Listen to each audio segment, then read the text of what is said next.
Racontez-moi.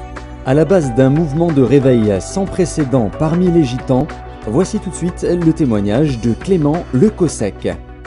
Le Saint-Esprit est descendu sur les apôtres sans qu'ils aient eu au préalable un enseignement détaillé, théologique, en ce qui concerne le baptême dans le Saint-Esprit. Jésus leur avait bien dit, vous serez baptisés du Saint-Esprit. Mais il n'y a pas, avant cette expérience, des explications. Et en ce qui concerne le réveil des tziganes, ils n'ont pas reçu un enseignement théologique très profond. Et je me souviens toujours de la première expérience lorsque j'ai rencontré les tziganes à Brest, là-bas en Bretagne. Ils étaient désorientés, car aucun pasteur ne voulait les accepter dans leur église, aucun pasteur ne voulait les baptiser, et je dois confesser que j'étais de ce nombre, car en 45, lorsque des tziganes sont venus dans mon église, alors que j'étais pasteur à Lille, j'ai refusé le baptême à ces tziganes, soit parce qu'ils n'étaient pas mariés légalement, soit parce que leur vie me semblait tellement étrange. Lorsque je les ai vus tellement désemparés, et que le gitan m'a dit, puisque les pasteurs ne veulent pas nous baptiser, eh bien j'ai décidé d'aller dans une rivière, moi je vais baptiser ma femme, et ma femme va me baptiser, comme ça on sera en ordre avec le Seigneur. Il était déterminé à mettre en pratique la parole de Dieu. Quand j'ai vu cette ferveur, j'ai dit, je ne peux pas abandonner ce peuple. Je les ai invités à une réunion de prière. Et j'ai dit aux quelques chrétiens qui étaient là, nous les accepterons même s'ils ne sont pas baptisés dans la mer, s'ils ne sont pas baptisés d'eau, peu importe. Ils ont soif de Dieu, acceptons-les à la réunion de prière. Et ce soir-là, l'Esprit Saint est descendu sur eux. Et je vois encore le premier gitan qui tout à coup est saisi par le Saint-Esprit. Il se projette à terre, il se prosterne à terre, et il loue en langue le Seigneur. Il est saisi par l'Esprit de Dieu. Et cela va durer 1 heure, 2 heures. 11 heures du soir, je le relève. Et quand il se relève, il n'est pas excité, mais il est très calme. Et il est, on peut dire, illuminé d'une joie difficile à décrire. Et il parle calmement en langue. Il n'est plus sur la terre. Et à partir de cette heure, va commencer alors le réveil en France. L'Esprit Saint va commencer à agir avec puissance au milieu de ce peuple. Ces gitans qui ne savent pas expliquer le baptême du Saint-Esprit peuvent dire « je sais ». Ils peuvent dire « je sais » par expérience. Et c'est ici justement un des points à considérer. C'est qu'il y en a qui savent qu'il y a un baptême du Saint-Esprit. Ils le savent pour avoir étudié la question. Théologiquement, ils ont une bonne connaissance. Disons qu'ils ont une connaissance théorique par la théologie, une connaissance intellectuelle. Et ils peuvent dire « je sais », mais ils savent avec la tête. Le gitan ne pourra pas vous expliquer, mais il sait par expérience. Ce qui ne veut pas dire qu'il ne va pas ensuite étudier la Bible et chercher à comprendre ce qui est enseigné dans la Bible à propos de cette expérience, mais il sait. Il y a eu des faits étranges, et il y en a encore. Je cite ce cas pour vous montrer l'action du Saint-Esprit, arrive dans la ville de Nantes. Il a entendu parler des réunions évangéliques, et il voulait trouver un endroit où on parle de Jésus. Il ne connaît pas l'adresse. Et il s'adresse à ce Dieu qu'il appelle Barreau d'Ével, le grand Dieu dans sa langue, pour qu'il lui montre où se trouve cette réunion. Et en cherchant dans la ville, dans les rues de la ville, sa voiture tout à coup s'arrête. Et quand elle s'arrête, il entend le chant des cantiques. Ensuite, après la réunion, la voiture est repartie. Vous savez, il n'y avait rien mécaniquement qui ne marchait pas. Je ne peux pas expliquer, lui non plus. Le fait est, c'est que je crois que Dieu l'a arrêté là. Il est entré dans la salle, c'était juste le moment d'une réunion et d'une campagne d'évangélisation. Il a été bouleversé par cet évangile qu'il entendait. Il est rentré le soir dans sa caravane. s'étant converti à Jésus-Christ, et quand il s'est mis au lit, l'Esprit Saint est venu sur lui et il s'est mis à parler en langue. Sa femme dit, mais qu'est-ce que t'as? Tu es fou? Qu'est-ce que tu dis? Je lui dis, je sais pas. Lui-même ne savait pas, mais quelque chose arrivait. Et puis il a dit, sa femme, il faut que tu viennes avec moi. Il y a encore une réunion aujourd'hui. Et après, il a compris, parce qu'on lui a expliqué ce qui lui était arrivé, mais il avait reçu le baptême dans le Saint-Esprit, et aujourd'hui, il est un fidèle prédicateur de la mission depuis déjà des années. C'est dire que le Saint-Esprit de Dieu peut agir d'une manière qui parfois n'est pas conforme à ce que nous voudrions selon nos traditions, même de Pentecôte. Dans les Actes des Apôtres, ils étaient tous dans l'étonnement et la surprise. Et nous avons été nous-mêmes surpris par l'intensité de l'action du Saint-Esprit. Quand je suis venu en Bretagne, en 1950, c'était dans le but d'évangéliser les Bretons. C'est mon pays, il n'y avait à ce moment-là qu'un serviteur de Dieu. Je me suis dit, après tout, personne n'y va, il faut bien que j'y aille. J'ai donc commencé un travail de pionnier, d'ouverture d'église, et c'est à ce moment-là que les gitans sont arrivés. Mais au bout de 8 ans d'action, j'avais ouvert 5 églises, mais en même temps, 3000 gitans s'étaient convertis. Il fallait s'en occuper. Que faire? Je n'avais plus que le choix, ou l'église, ou les gitans, mais faire les deux, ça devenait impossible. Alors, j'ai répondu à l'appel des gitans, et je me suis engagé avec eux. Vous savez l'histoire de l'aveugle-né qui se présente devant les pharisiens et qui répond, moi, je sais une chose, j'étais un aveugle et je vois. Le reste, votre théologie, moi j'y comprends rien. Et il dit, comment ça se fait que vous ne sachiez pas qui il est, vous? Lui, il m'a ouvert les yeux pourtant, et vous ne savez pas, vous, qui il est? Ça lui semblait étrange à l'aveugle-né. Et il ajoute, nous savons que Dieu n'exauce pas un pécheur.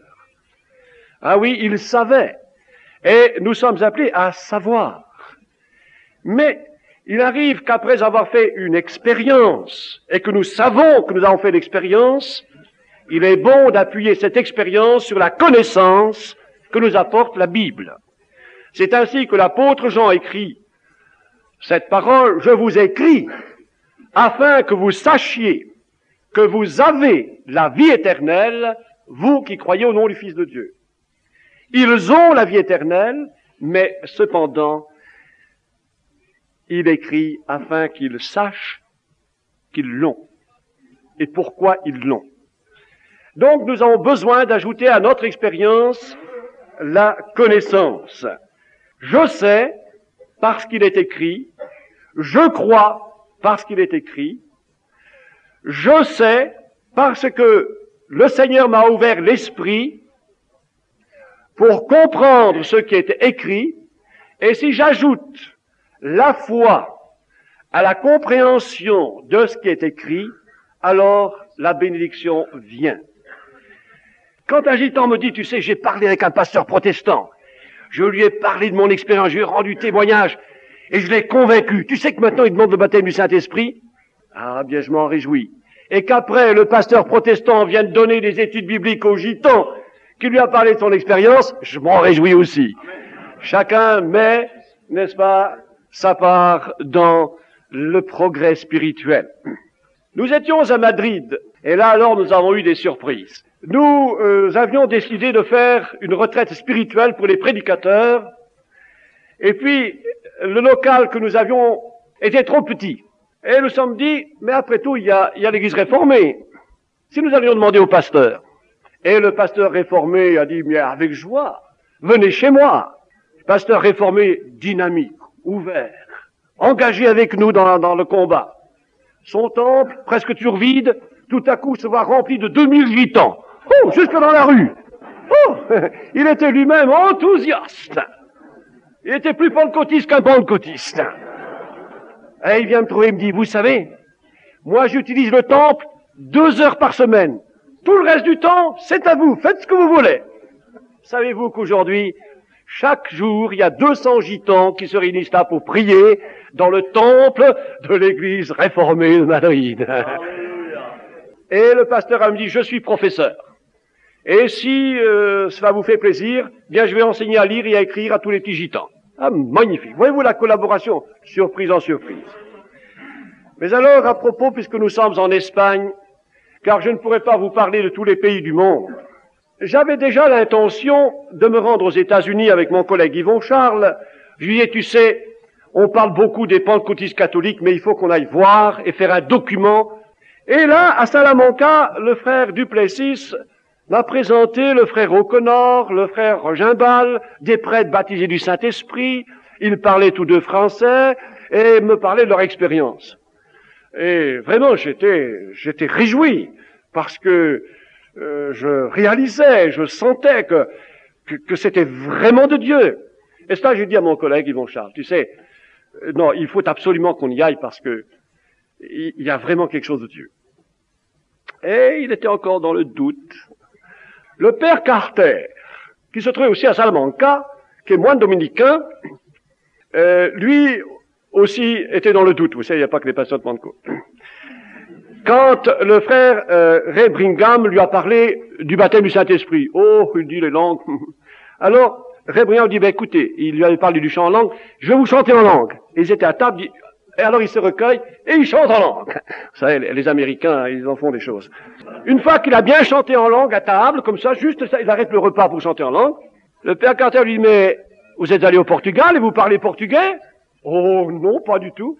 Il venait de chanter les louanges de Dieu en portugais. Alors le père Carter était convaincu. Après, il est allé trouver le père O'Connor et il lui a dit, voulez-vous prier pour moi? Et le père O'Connor a dit, je veux bien prier, mais je veux savoir pourquoi. Alors timidement, père Carter a dit, je veux aussi que Jésus-Christ me baptise du Saint-Esprit. Et Dieu soit béni, il a reçu le baptême dans le Saint-Esprit. Peu de jours après, l'aumônier national des gitans catholiques revient de Fatima.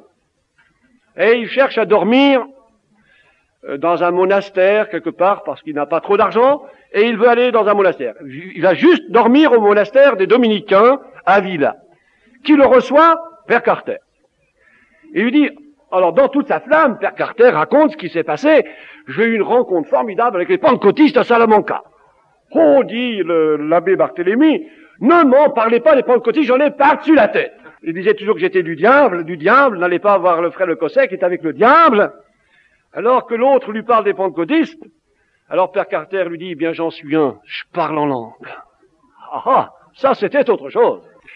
Et lorsque je rentre chez Barthélemy, chez l'abbé, je sonne, il m'ouvre la porte, oh frère Le Cosset, je dis, oh mince, qu'est-ce qui s'est passé? Il est joyeux. Allez, entrez, qu'il dit, on va prendre une tasse de chayo. Chayo, en langue tzigane, ça veut dire le thé. Tout de suite, qu'est-ce qui vous amène? Alors je dis, il y a deux raisons. Une raison sociale pour les gitans, et puis la première, c'est la raison spirituelle. Et je lui parle de mon expérience avec les catholiques pentecôtistes aux États-Unis. Et lui, il me dit, savez-vous que moi j'ai rencontré le père Carter là-bas, et que j'étais en train d'écrire un livre sur le moment de Pentecôte parmi les gitans? Maintenant, je peux plus l'écrire, je suis obligé d'enlever presque toutes les pages. Ça, c'est une surprise. Comme moi, l'Esprit de Dieu agit d'une façon extraordinaire. Et savez-vous, le second événement, c'est que je lui téléphone un jour parce qu'il m'envoie un disque en langue tzigane avec quelques portions d'évangile sur ce disque. Et il me dit, eh bien, je vais en Bretagne. Je dis, bien, passez à la maison manger. Oui, vous ne connaissez pas quelqu'un qui pourrait me loger? Eh bien, venez à la maison. Et celui-là qui, pendant 20 ans, a dit le Cosset est du diable, il est venu loger chez le diable. Ça, c'est formidable, hein? Qui peut faire cela si ce n'est que le Seigneur Jésus? Et quand un prêtre qui, comme ça, a été en lutte avec moi pendant tant d'années, me dit dire que peut-être maintenant ensemble, nous allons prêcher le Christ aux gitans, et me dit, voulez-vous que nous fassions une réunion ensemble pour les gitans? Ça, c'est magnifique. Et quand cet abbé vient à ma table, et qu'il rend grâce à table, mes enfants me disaient, mais comment il a fait sa prière? Eh bien, il fait sa prière comme nous, parce que quand le Saint-Esprit est dans le cœur d'un pasteur ou d'un prêtre, c'est le même Saint-Esprit, et c'est la même prière qui monte vers le Seigneur. Alors ça, c'est la surprise. Mais attendez, la surprise n'est pas finie encore. Parce que vous savez, c'est bien écrit dans les Actes des Apôtres que c'était la surprise, l'étonnement. Quand nous étions à Madrid, il dit, oh, faut que je voie le père Carter. Et quand j'arrive à l'avoir au téléphone, je téléphone de monastère en monastère pour apprendre enfin qu'il est à Madrid, et savez-vous où? À une réunion des Américains, pentecôtistes de l'armée américaine en Espagne. Ah ben voilà. Maintenant, si vous voulez chercher un prêtre pentecôtiste, cherchez-le dans les réunions pentecôtistes. Alors nous l'invitons à venir à la réunion et à parler aux gitans de son expérience. Et devant les prédicateurs, il expose son témoignage, il dit ce que Dieu a fait pour lui, comment le Saint-Esprit est venu sur lui, sa rencontre aussi avec l'abbé Barthélemy. Après, nous avons un moment de prière. Nous prions ensemble, un gitan parle en langue, un autre interprète, un autre gitan parle en langue, un prédicateur de Perpignan. Savez-vous qui interprète? C'est le curé. Le moine dominicain qui donne l'interprétation du message en langue. Alors, vous vous rendez pas compte qu'ensuite nous étions dans l'église réformée, où nous étions en train de prier pour les malades, où le père Carter était là, au nom de Jésus. Oh, il dit, mais je le regardais, il dit, mais il est plus pentecôtiste que moi, il a posé les mains aux malades. Alors, rendez compte, un moine dominicain, baptisé du Saint-Esprit, dans une église réformée, avec des gitans, oh, j'y comprends plus rien. Expliquer ça, ce n'est pas possible, si ce n'est que dire que le Seigneur Jésus-Christ répand de son esprit aujourd'hui, et comme nous le disait le révérend père Regimbal, le Seigneur rassemble son peuple. Le Seigneur revient et il rassemble son peuple. Et nous ne parlerons plus du catholicisme, du protestantisme, nous parlons du peuple de Dieu que Dieu rassemble. Et c'est vrai, Dieu rassemble son peuple. Et nous vivons des temps extraordinaires. Et je plains ceux qui veulent encore garder des œillères et qui ne veulent pas voir ce que Dieu fait autour d'eux. Amen. Que Dieu nous donne de comprendre ce qu'il est en train de faire. Qu'est-ce qu'il pense de Marie et qu'est-ce qu'il pense de la messe? Laissez ça, je vous en prie. Le Saint-Esprit souffle, laissez-le souffler. Le Saint-Esprit est beaucoup plus sage que vous, et plus capable que nous tous de faire une chose magnifique. Et il faut avoir confiance dans le Saint-Esprit, et pas essayer de faire vous-même ce que le Saint-Esprit seul sera capable de faire. Et il nous faut être à l'écoute du Saint-Esprit, pas à l'écoute de nos traditions. C'est fini ce temps-là, c'est dépassé. Et ceux qui restent en arrière, bien, ils vont traîner la savate en arrière tout seuls. Il y a évidemment de l'ignorance chez beaucoup qui se disent, mais comment? Qu'est-ce que c'est? Comme ici, dans les Actes des Apôtres, comment les entendons-nous? Comment est-ce que c'est possible? Comment est-ce que c'est possible? Comment est-ce possible que le Seigneur Jésus baptise du Saint-Esprit un professeur de théologie catholique? Mais comment est-ce possible? Pas possible. Nous posons la même question. Comment est-ce possible?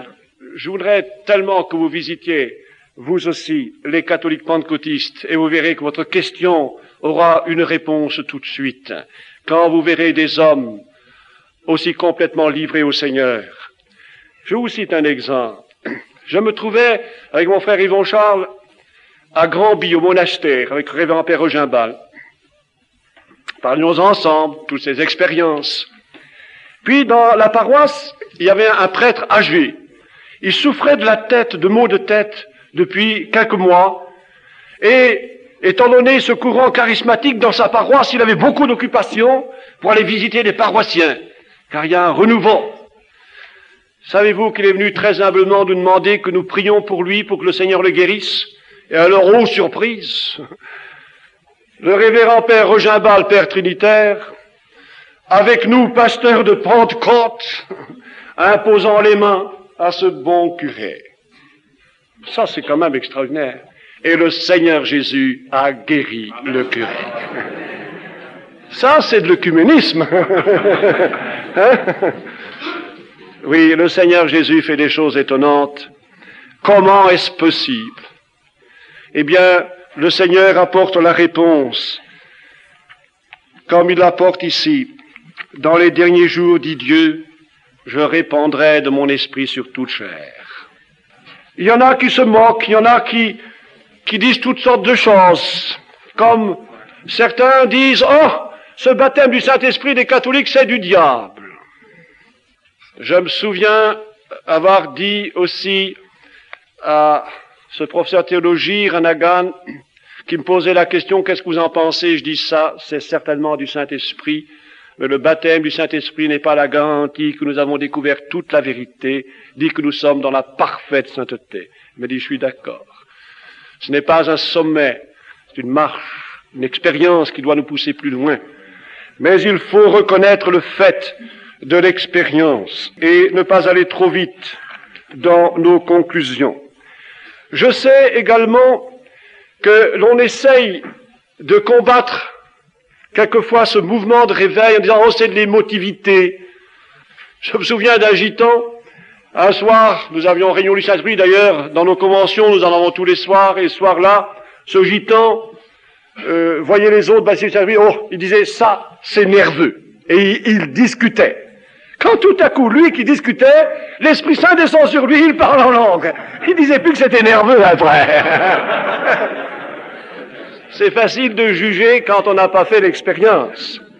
Mais comme je le dis, il faut retenir ce qui est bon. Si on retient que ce qui est mauvais, alors on est dérouté quelquefois.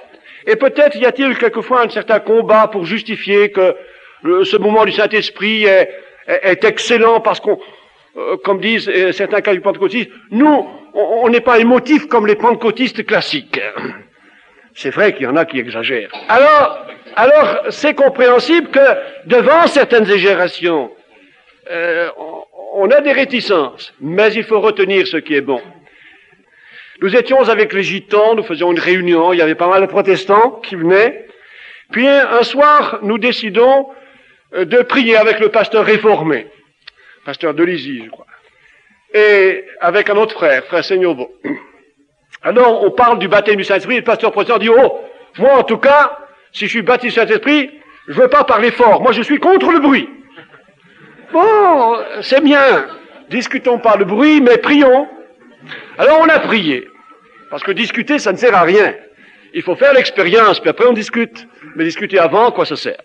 Vous croyez? Prions. Alors, il croyait à l'expérience, et nous avons prié. Le frère Seigneur Boss a reçu le baptême du Saint-Esprit, mais dans une douceur, dans un calme surprenant. Il parlait en langue doucement, doucement. C'était vraiment magnifique. Et tout à coup, l'Esprit Saint tombe sur le pasteur d'Ilizy. Il tombe par terre, il parle en langue. Alors, quand il se relève un peu après, alors, vous êtes contre le bruit? Voici. Faut pas discuter avant. Il a été surpris lui-même. Ah, la surprise. Tout à coup, et regardez à la Pentecôte, il y a eu un bruit. Hein? Il y a quelquefois du bruit, mais vous ne pouvez pas faire de règles absolues. Le Saint-Esprit souffle comme il veut. Le mouvement de Tzigane, justement, qui a pris de grandes proportions, a connu aussi ses difficultés. Il a fallu guider, il a fallu conduire. Par exemple, je vous cite parmi d'autres cas, parce que le temps ne permet pas de parler de tout, mais une jeune fille, par exemple, reçoit le baptême du Saint-Esprit. Et tout à coup, elle prophétise, elle reçoit le don de prophétie. Et elle exhorte le peuple prophétiquement. Mais le danger vient. Comme on nous parlait des dangers des prophètes du temps des Huguenots. Et elle arrivait à dire, ben, c'est moi qui parle, c'est Jésus qui parle en moi. Et c'est plus important que la Bible, parce que la Bible c'est écrit, mais ici c'est Jésus qui parle direct. Alors Jésus qui parle direct, c'est plus important que Jésus qui parle indirect. Ah oui, mais c'est qu'il y avait des dangers et des déviations. Il a fallu rectifier et dire, n'est-ce pas, que le Saint-Esprit ne peut pas dire quelque chose qui soit en désaccord avec ce qui est écrit. Parce que le Saint-Esprit qui a inspiré la Bible est le même esprit qui nous inspire, et l'Esprit et la parole ne peuvent pas être divisés. Et le Seigneur a permis que, justement, le peuple gitan écoute et accepte d'être affermi dans la parole de Dieu, et ce qui a été la force du mouvement. Et une des marques, par exemple, de ce mouvement a été aussi la soif de la parole de Dieu. Et quand je dis similitude entre les gitans, les hippies et les catholiques pentecôtistes, c'est parce que cette soif de la parole de Dieu, on la trouve partout. Les hippies, vous les voyez tous avec une grosse Bible. Ils ne veulent pas des petites, il faut qu'on voit qu'ils ont une Bible. Alors ils achètent des grosses. D'ailleurs, David Wilkerson m'a dit qu'il n'y en a plus assez pour en fournir. Les catholiques redécouvrent la Bible. Ils la lisent avec quelque chose de neuf en eux, comme disait Rogimbal. Eh bien, ces gitans lisaient la Bible. Par exemple, Paillon, je cite celui-là comme je citerai d'autres, eh bien, il lisait sa Bible 7 heures par jour. Bien sûr, il lisait lentement, mais chaque jour, pendant des mois, 7 heures par jour consacrées à la lecture de la Bible. Mais il y en a qui ne savaient pas lire. Savez-vous ce qu'ils faisaient au début du réveil? Ils voulaient absolument qu'on leur lise la parole de Dieu. Aujourd'hui, nous, il nous faut des belles prédications. On vient écouter un bon prédicateur. Mais si on passait par exemple 1 heure rien qu'à lire la parole de Dieu, je me demande s'il y aurait autant de personnes. Mais eux, c'était la parole de Dieu. Les prédicateurs, non. Ils n'y pensaient pas. La parole de Dieu. On parle du parler en langue, c'est bien. Mais il y a plus. Il y a les autres dons aussi. Et Dieu a accordé des dons de guérison à nos frères gitans, incontestablement. Je citerai le cas en Espagne de Marido.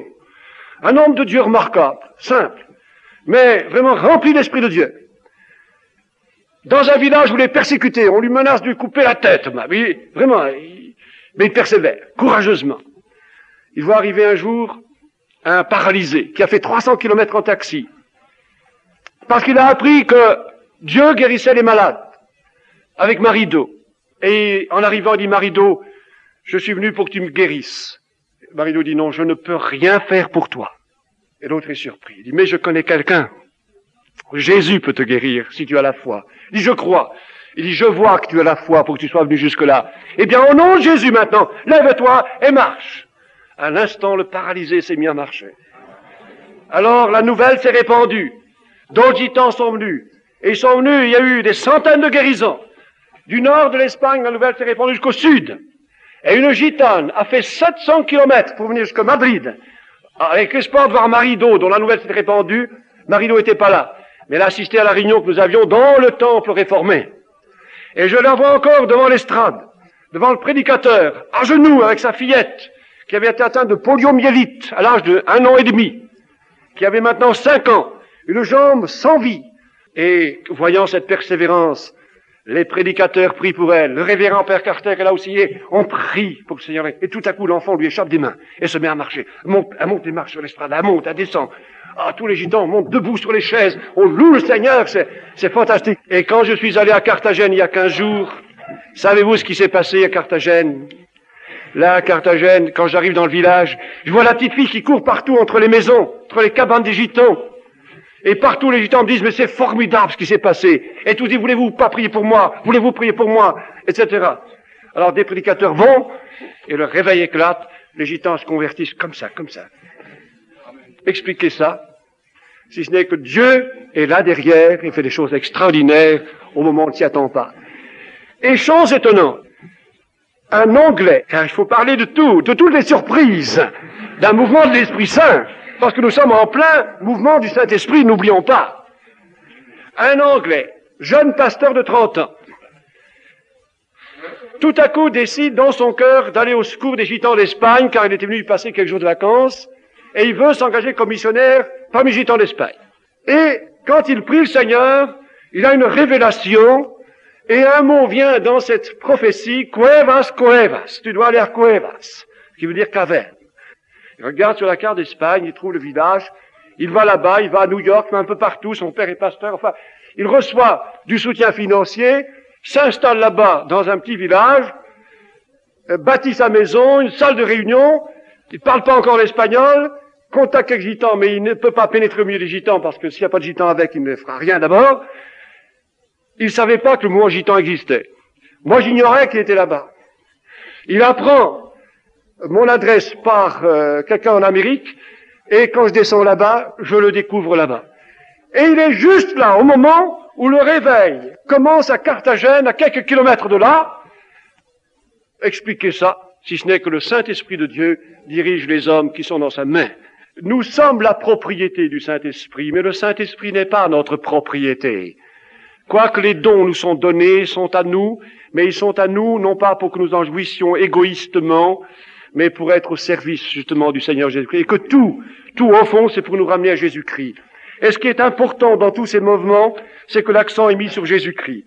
Au fond, ce qui importe, c'est pas de savoir quelle est la dénomination que nous avons, mais c'est de savoir que Jésus-Christ est avec nous, celui qui sauve et qui bâtit du Saint-Esprit et qui revient. Ce qui est important, c'est que nous comprenions que nous appartenons à Jésus-Christ et que c'est lui le chef de l'Église et qui la dirige. Et qui la dirige bien.